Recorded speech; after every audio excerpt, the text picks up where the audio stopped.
It should come as no surprise to my friends and viewers that trading card games have always had a very special place in my heart. In this series, both Raikourider and myself will be opening 24 packs or one box of a core Yu-Gi-Oh set. Every week we will add an additional core set to our collections, moving in chronological order. We will use these cards to create a deck and then face off against one another in a best 2 out of 3 match, with the winner receiving 2 prizes to upgrade their deck, while the loser receives 1. These prizes can range from wildcards, to sealed product, to starter decks, and more. Every card that has been released will be available to us at least once. However, we cannot rest on our laurels. Between the ever-evolving nature of the Forbidden and Limited list, the cards that we ourselves choose to banish into the Shadow Realm, and even the way the very rules of the game will change, will keep our decks and our duels fresh. This is yet another Yu-Gi-Oh! Progression series.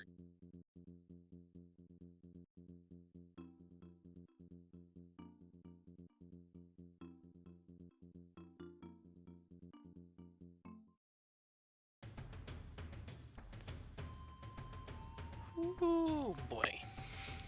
Alright, so we finally broke that losing streak, which is a very good thing. About time. So, unfortunately, Rai knows full well what we're going to be doing. The good news is, we still have at least 2 more episodes of more or less full power Dark World before he can actually do anything with it. So, we're gonna see what we can work with. For this episode, we are going through Shadow of Infinity. This came out in February of 2006, and this set is notable for a couple of important things. The first is that it introduces a mechanic where certain monsters could get certain effects for however many monsters of the same name are in their graveyard. So cards like Chain Thrasher, Disciple of the Forbidden Spell, Malice Ascendant, each of these have effects that work depending on how many other copies are in your graveyard. Realistically, we're probably not going to be using any of them. Disciple of the Forbidden Spell normally would be a decent option because it's a light monster and a warrior. However, we aren't running a chaos theme anymore, so it's kind of pointless for us. Scrolling through a few of the spells, this set also introduces a little bit more ancient gear support, so Rai might have some interest in that, but I'm not sure. Scrolling through though, we see End of the World, and this is actually something we're going to have to pay attention to because there is a super rare that we have to talk about in a moment that may pose a threat to us. And then scrolling through the rest of the comments, it looks like there isn't really anything spectacular. So up into the rares, there's actually a couple that we want to see. Treeborn Frog is a big one. If you have no spell and traps on your side of the field in your standby phase, and this card is in your grave, you can special summon it. And since this is going to be pre-errata, that is not once per turn. So we can actually, theoretically, bring back Treeborn, activate enemy controller from our hand with it, and then bring it right back afterwards. Karma Cut's a nice little card too. It acts as target removal, so that's kind of nice. Other than that though, the traps for the most part are kind of lackluster. Looking at the super rares, the only 2 that we really want to pay attention to are going to be Demise, King of Armageddon, which is the ritual, one of the 2 ritual monsters that use End of the World, and you can pay 2,000 life points to destroy all other cards in the field. Demise OTK is a thing, so we will have to keep that in mind. And the other super rare is Damage Condenser. If you take battle damage, then you could discard a card from your hand, special summon a monster from your deck with attack equal to or less than the damage you took in attack mode. Unfortunately, the discard is a cost, so we don't actually get Dark World's effects from these, but it's still a good card nonetheless. And finally, we have the ultra rares, which Cyber Laser Dragon does not matter, but we see the other 3. These are the Sacred Beasts. Uriah, Lord of Searing Flames, is the trap-related Sacred Beast, a la Slifer the Sky Dragon in terms of appearance. Haman, Lord of Striking Thunder, is the Winged Dragon of Ra variant, with continuous spells. And Raphael, Lord of Phantasms, is the monster equivalent for Obelisk the Tormentor. And truth be told, as much as I would love to see any of these, for our current deck, Raphael might actually be a pretty good option, even though it's usually considered the worst of the three, because you have to tribute 3 Fiend-type monsters to special summon it. However, the fact is, all of our Dark Worlds are Fiends, so if we actually pull this, we might be able to make use of that. Also, because this is released in February, there is no updated Forbidden and Limited list. So if you want to get an update on how that is at the moment, go ahead and check out our last episode. But we're going to go ahead and get straight into the pack opening. Alright, so 24 packs of Shadow of Infinity. Let's see what we could come up with here. First pack. And really, there's nothing here. That's a bit of a lackluster start. Okay, so this pack actually has some decent stuff in it. Doomdozer is a good insect monster that kinda helps with the Demise OTK, and Anteater Eating Ant is actually good spell and trap removal, but it requires you to give up 2 of your own spell and traps to summon it, so that's a bit of an issue. Ancient Gear Drill is actually not too bad though if you run a couple Ancient Gears. It lets you search a spell card from your deck and set it face down, so that's kinda nice. Well, there's our first holo of the box, Ancient Gear Castle. Unfortunately, we don't have enough Ancient Gear monsters to really make good use of this card, but it's still kind of neat nonetheless. Basically, it gives your Ancient Gears a boost, and you get counters whenever you summon Ancient Gear monsters, and then you can actually tribute this card in order to summon an Ancient Gear monster and use the number of counters on it as the tribute fodder itself. Now, unfortunately, we do not have a Ancient Gear Golem, so we can't actually get the big payoff with it, but still kind of a cool card nonetheless. Okay, so Anteater Eating Ant, another one, that's kind of nice. We see that's our second End of the World. No Demise just yet, but it'd be kind of nice if we could see that. And Chainsaw Insect. Normally, Chainsaw Insect isn't a bad card per se. It has a pretty bad negative effect, but under Skill Drain, it's actually kind of strong. But I don't know if we're going to necessarily use that card. So let's flip to the 9th pack, and looks like we're not really seeing anything too special. We see a Saber Beetle, though. That's kind of nice. That's a 2400 attack 1 tribute, so with piercing. And Adhesive Explosives, kind of delayed removal, but still pretty good nonetheless. Okay, so here's a pack I was hoping to see. Treeborn Frog for our rare is really strong, and hopefully we can see another one of these. If we can hit 2 of these, I'll be happy. BS Cover Core, it's a decent card, I guess, but again, not exactly a super rare I care too much to see. We're about halfway though, and that's only the second holo we've seen so far, so hopefully we get a little more luck. Okay, when I said I wanted more holos, that's not what I meant. Divine Dragon Excellion. This is probably one of the worst super rares, just because it only gets an effect depending on the number of Divine Dragons that are in your graveyard when it's normal summoned. So already you have to have multiple copies of this for it to actually do anything. But on top of that, it's a 1 tribute, 1500 attack monster. Like, if this thing were level 4, it would be alright, I guess. Even without having... I mean, it'd still be mediocre because of how its effect works. But the fact that you have to tribute a monster for it to get it on the field in the first place is just awful. Oh, come on. Of the 4 ultra rares, we hit the one that we not only don't want to see, but the one that we actually can't use. Cyber Laser Dragon.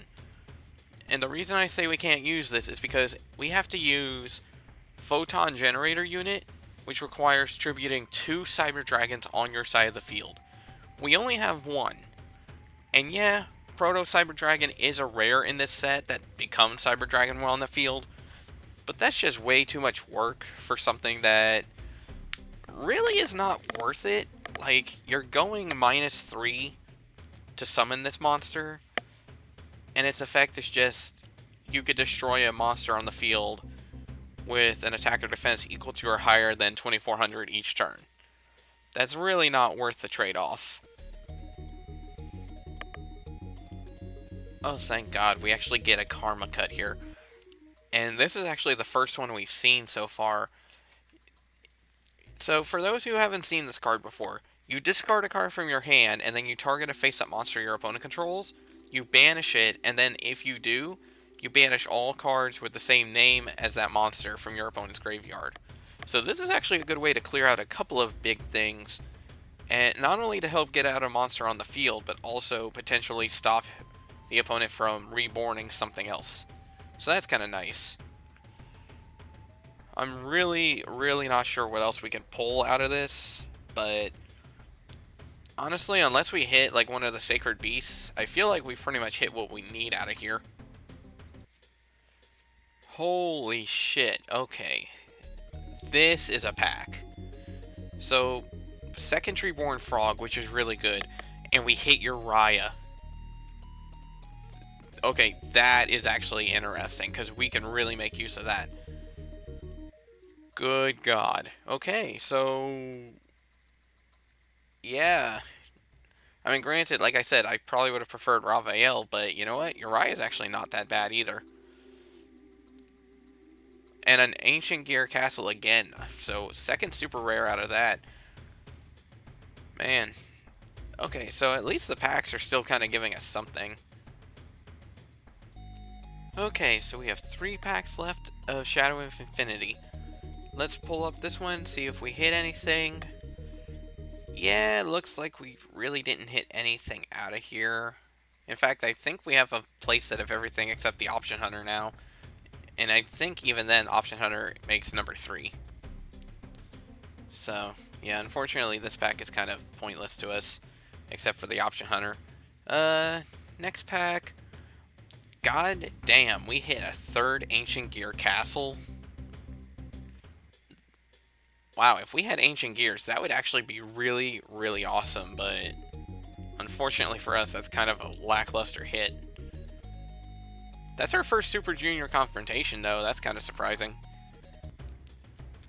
Okay, so we have 1 pack left. Let's flip them up and see.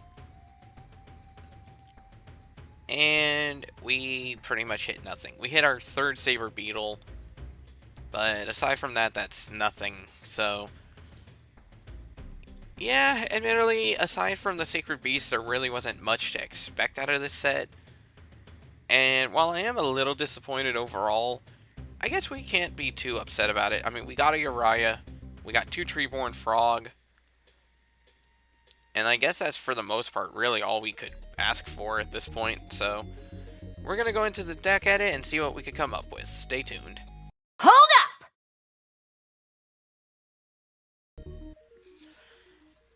Hello everyone, this is Demon Battler here. For those of you who have not seen my stream, this is what I look like, just for those curious. And I'm here in person to help explain a certain problem. You're probably questioning, where is the deck list? Where are the duels? Where are the prizes? And the simple answer to this is, well, we don't have it. The problem was, the videos that I had recorded with these parts ended up either stopping recording midway through, so I couldn't fix that, or in the efforts of trying to get certain things adjusted to work around that, they ended up getting corrupted. Thing is, my computer's a bit of an old machine, so I've been having a few issues here and there with it. In fact, if you've been watching the series, that's why my videos have been kind of stuttering. So, unfortunately, it's kind of nearing its end in that regard, and this is a good example of what is happening with that. However, I am planning on getting a new machine probably in the next few weeks or months, Shouldn't be too much longer, and I should hopefully have a slight improvement on my video quality as a result. However, regarding this episode, yeah, unfortunately I just don't have everything I need for it. I can't really do anything about this. So what I'm going to suggest is one of two things. One, if you want to see the actual duel, then honestly, I would say just check out Raikourider's version. The link's going to be in the description, and he's going to have basically the full thing on available. The only difference is you will see his perspective instead of mine. Now, if you don't really care to see the whole duel and just want a quick rundown of what happened, then I'll explain. In short, he ran a fairly simple beatdown strategy. As usual, he had a little bit of banishing stuff, and it was kind of a recurring, like, Treeborn and almost Monarch type of deck. Not entirely, but that's the general idea of it. And unfortunately, my Dark World deck, which I had tried to run back, didn't exactly pan out too well with that. So, unfortunately, yeah, Rai ended up beating me in a 2-0 match. At least I believe it was 2-0. And, yeah, unfortunately, there's just nothing I can do to show it. But, like I said, check out Raikourider's version. You'll see that.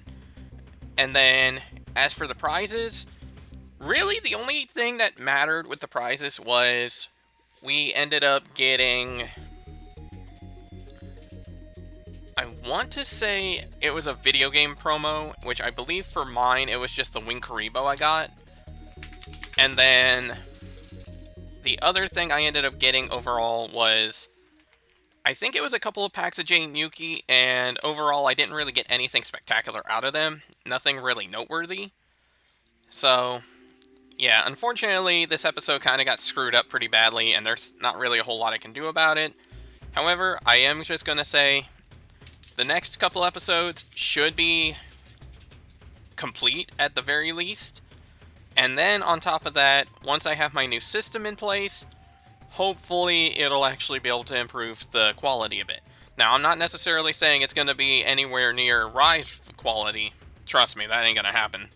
But, at the very least, with any luck, it'll stop the stuttering on the duels. Which is probably the best I can come up with at that point.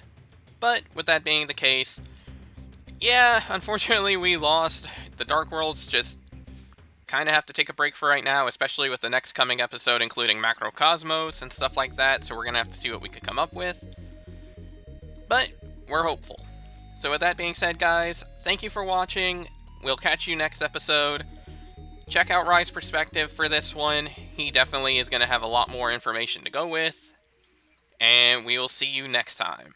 Have a good night.